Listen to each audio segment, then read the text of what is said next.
Hi, my name is Angie, or you can call me The Light. This is my first video, and I'm going to be going through little by little about my experiences with narcissists in my life. And the first narcissist that I came in contact with was my stepfather. And I'm going to go just through steps of how this individual came about in my life and how he raised me, basically. The first person to basically try to ruin me, so to say. My mother was married, and she was married to my biological father first.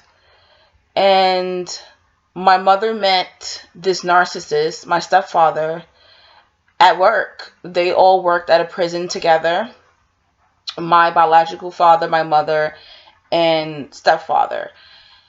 And, she knew him outside of work as well. He was friends with my uncle, my mother's brother. So I guess she felt comfortable to start seeing this guy. He was 10 years younger than her. At the time, he was 23 and my mother was 32. And it moved very quickly from what my mother told me. So maybe within a month of them dating, he moved into her apartment. I was about 9 months old. My mom and dad already had separated, and they weren't divorced yet. So he moved in pretty quickly with my mom. And I feel that's how these narcissists work. They move very fast. He was either 22 or 23 at the time, my stepfather, and he already had been divorced. He got married very young, already was divorced, and he had a 7-year-old daughter. And he moved that daughter in with my mother and I.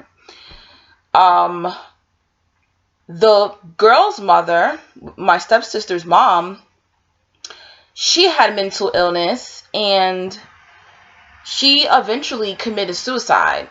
I swear to this day that woman committed suicide due to my stepfather.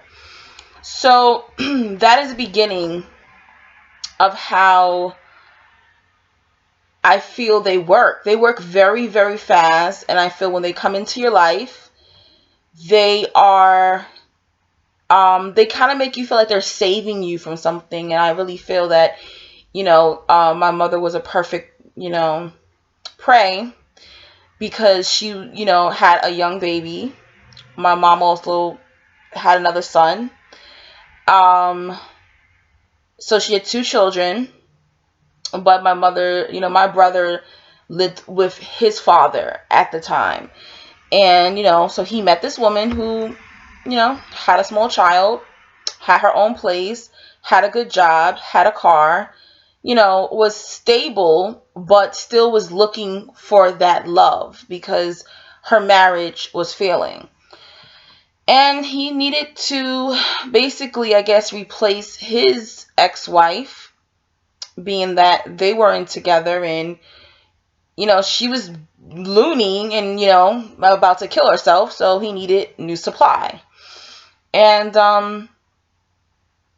I guess when I was about 5, it took him some time to actually marry my mother. When I was about 5 years old, my mother officially married him. And my stepsister and I are 6 years apart. And I'm going to say about when it wasn't too long after, I believe she probably was about 7 at the time when her mother committed suicide. I'm horrible with math, so I'm going to say maybe when I was 2 or 3, her mother committed suicide. So growing up with him was very strange. I always felt loved by him, but he was very distant. Very, very distant. And, when you're a child, you don't really understand it. And my mother always showed me so much love. So I really didn't think of it. When you're a child, you're learning what love is as well. He wasn't affectionate at all. I always felt like he raised us like we were boys. There wasn't any hugging, any kisses on the cheek. There was no like us sitting on his lap. He would do this weird thing where he would just, that's it. Like, hey Angie, how are you today? Very strange, He didn't say I love you much. And when he said it, I never really felt like it was sincere. Even as a child, it didn't feel like how when my mother said I loved you. And when I was a child, I don't know what was going on with me, but I always ran around like, I love you, mommy, I love you, daddy, I love you, mommy, I love you, daddy. Very early on, I knew who my biological father was, and I still called him dad or daddy or whatever, and I don't know, it was okay with my mother. But I knew that he wasn't my biological father. Even at a young age, I understood that. On the weekends, I would go spend time with my biological father. My biological father was very affectionate, so I guess it made up for that. They were just very different men, and he just was very distant. My stepfather was very, very distant.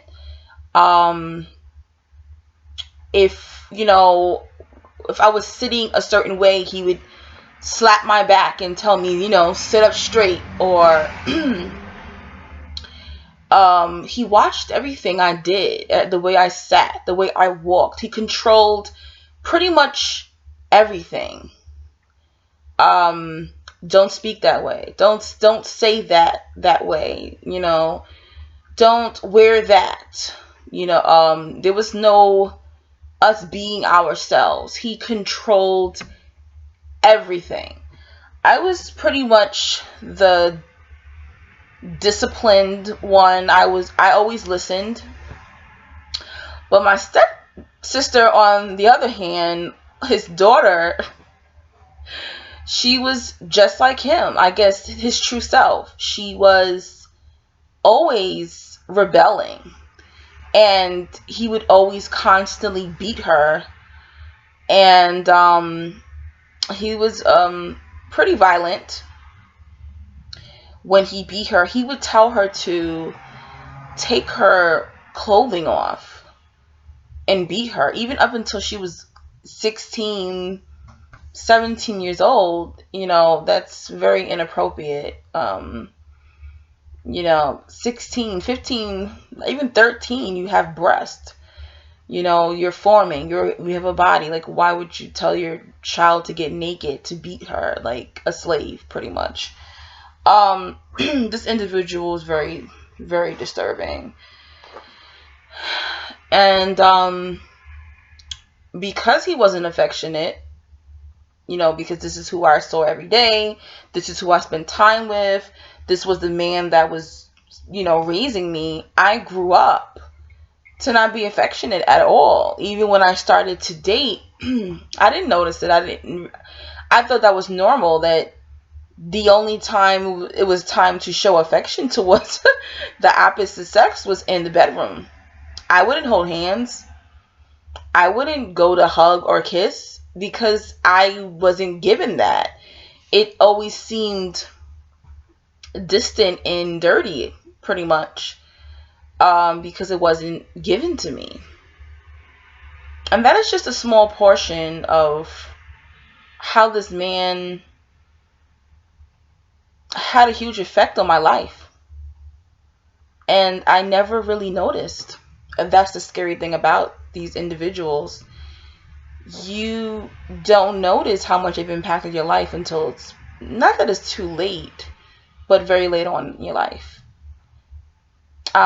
Peace and blessings. I'm going to keep going through about the narcissist father, so to say, or stepfather, and the different effects that these individuals have on you.